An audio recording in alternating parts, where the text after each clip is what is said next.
Bismillahirrahmanirrahim. Assalamualaikum warahmatullahi wabarakatuh.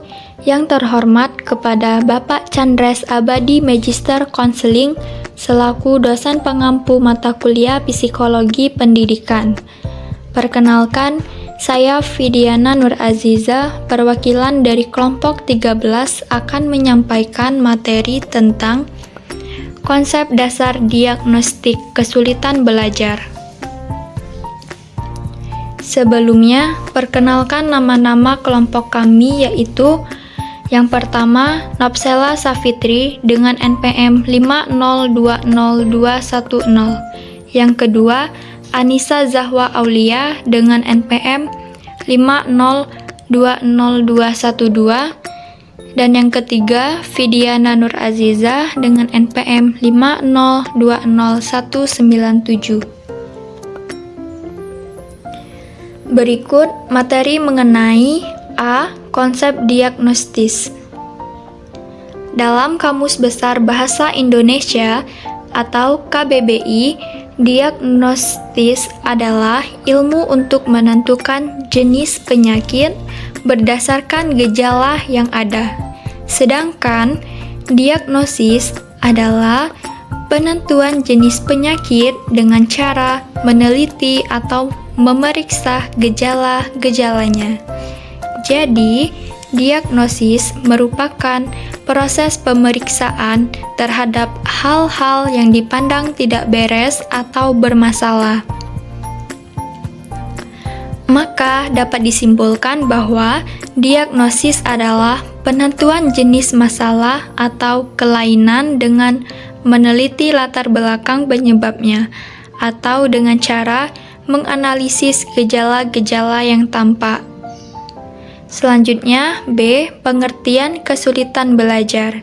Secara harfiah, kesulitan belajar didefinisikan sebagai rendahnya kepandaian yang dimiliki seseorang dibandingkan dengan kemampuan yang seharusnya dicapai orang itu pada umur tersebut. Kesulitan belajar secara informal dapat dikenali dari keterlambatan dalam perkembangan kemampuan seorang anak. Selanjutnya, C. Faktor-faktor yang memengaruhi kesulitan belajar. Ada dua, yaitu yang pertama, faktor internal, yang kedua, faktor eksternal. Faktor internal. Pertama, sebab-sebab kesulitan belajar yang bersifat fisik, yaitu karena sakit atau menderita cacat tubuh. Yang kedua, sebab-sebab kesulitan belajar yang bersifat psikis, yaitu faktor inteligensi, bakat, minat, motivasi, dan kesehatan mental. Selanjutnya, faktor eksternal meliputi faktor keluarga. Faktor keluarga meliputi faktor orang tua seperti cara mendidik, hubungan orang tua dengan anak, contoh atau bimbingan dari orang tua, suasana rumah atau keluarga, keadaan ekonomi keluarga, baik keadaan ekonomi yang kurang atau miskin maupun berlebihan atau kaya.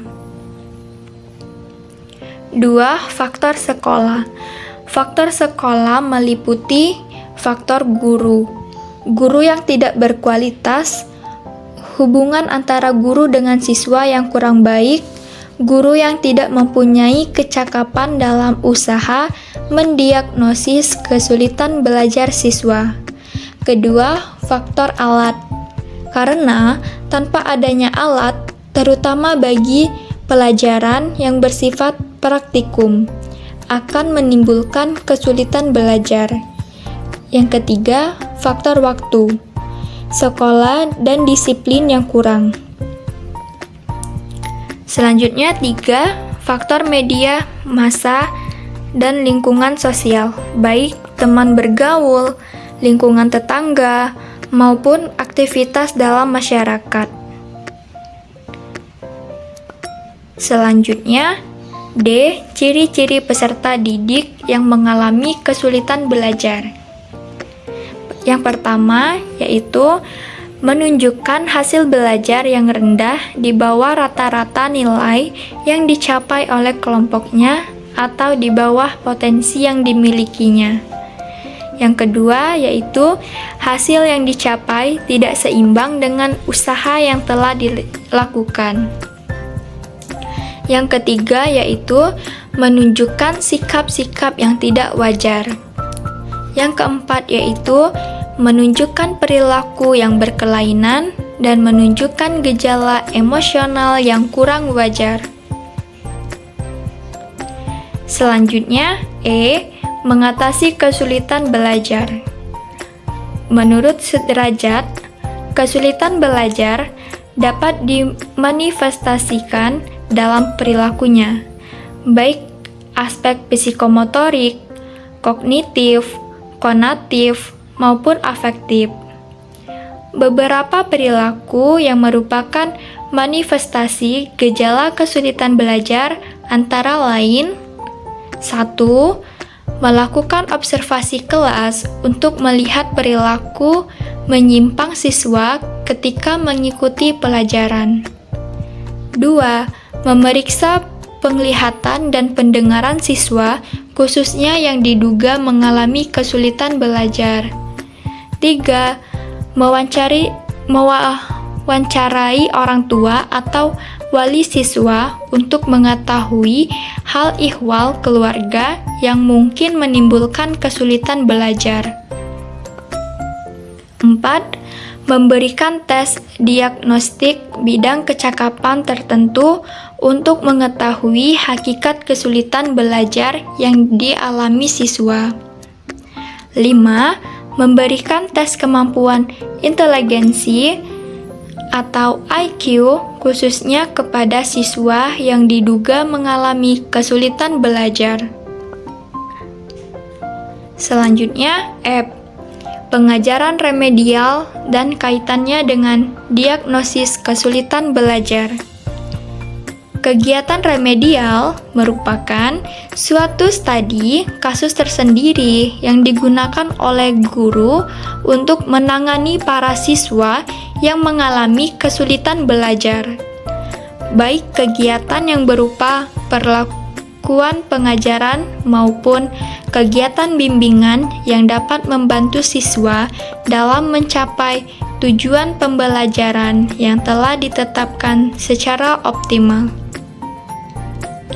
Dalam kaitan ini, kegiatan remedial atau perbaikan dilakukan bukanlah sekedar kegiatan memberikan ulangan-ulangan terhadap bahan-bahan pelajaran pokok yang belum dapat dikuasai oleh siswa secara tuntas, tetapi lebih jauh dari itu. Selanjutnya, tujuan pengajaran remedial. 1.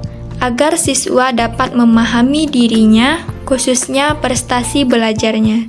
2. Agar siswa dapat memilih materi dan fasilitas belajar secara tepat. 3. Agar siswa dapat mengembangkan sifat dan kebiasaan yang dapat mendorong tercapainya hasil yang lebih baik. 4. Agar siswa dapat memperbaiki atau mengubah cara belajarnya ke arah yang lebih baik. Selanjutnya, fungsi pengajaran remedial. 1. Yaitu fungsi korektif. Fungsi korektif.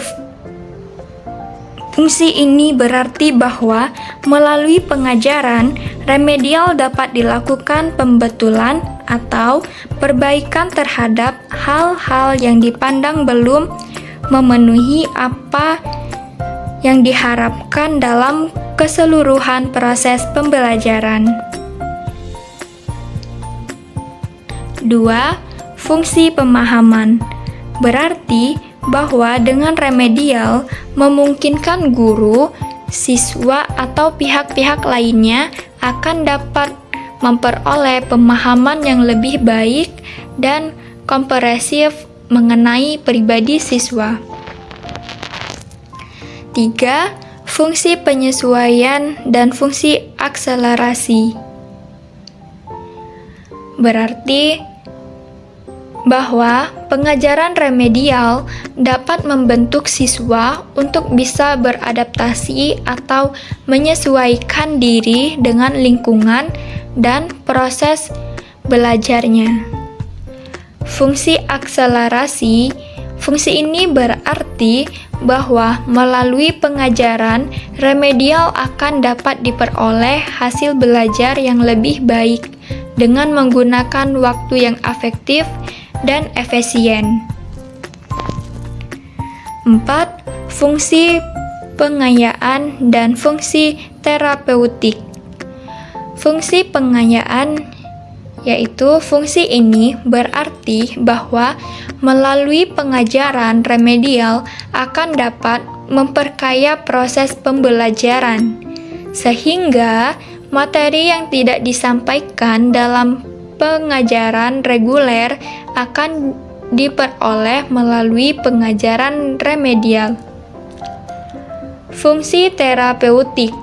Fungsi ini berarti bahwa melalui pengajaran remedial secara langsung atau tidak akan dapat membantu menyembuhkan atau memperbaiki kondisi-kondisi kepribadian siswa yang diperkirakan menunjukkan adanya penyimpangan.